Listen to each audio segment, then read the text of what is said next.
Cette palette permet de rebondir à ce que vient de dire Binyam Girmay. Il a parlé. Le titre de la palette. Sans Mike. Merci Mike. Merci Mike. Oh, c'est simple, mais bon, j'ai pas trop cherché. Mais c'est vrai qu'on le dit, là, le besoin d'avoir un équipier dans le dernier kilomètre, c'est pas évident. On voit une doublette chez Israël avec Ackermann qui a un équipier, Arnaud Démare qui a déjà Dan Maclay, et puis d'autres sprinteurs qui malheureusement doivent se débrouiller seuls, à l'image de Arnaud Delis, Philipsen également qui va être seul. Et moi, ce qu'on veut vraiment retenir, c'est exactement ce qu'a dit Binyam. C'est-à-dire le travail énorme de son équipier, Mike Teunissen. Mike Teunissen, c'est pas n'importe qui. On rappelle qu'il a déjà remporté une étape du Tour au sprint.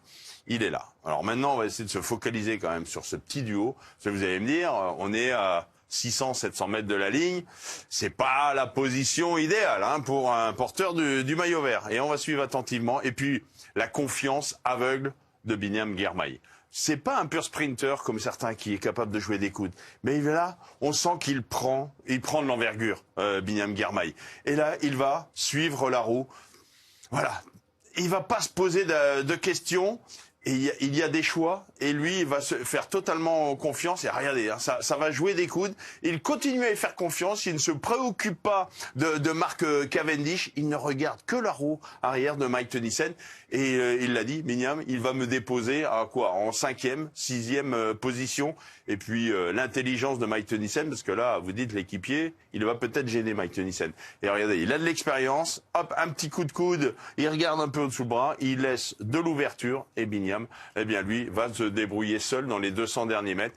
Et puis là, la force aussi, parce que là, quand je vous dis qu'il prend de l'ampleur, le garçon, je pense qu'il y a quelque temps, un Binyam Girmay n'aurait pas osé passer là.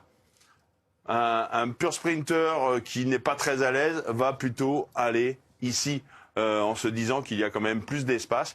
Mais il sait qu'il veut profiter de l'aspiration de Alexander Kristoff et il va oser. Il va oser, ça montre bien que Binyam Girmay prend de l'ampleur. Il fait totalement confiance en ses équipiers. On l'a dit, il y a vraiment une belle équipe autour de Binyam Girmay pour lui lancer le sprint. Mike, vraiment, tu as été à hauteur. Et puis Binyam, il a fini le boulot.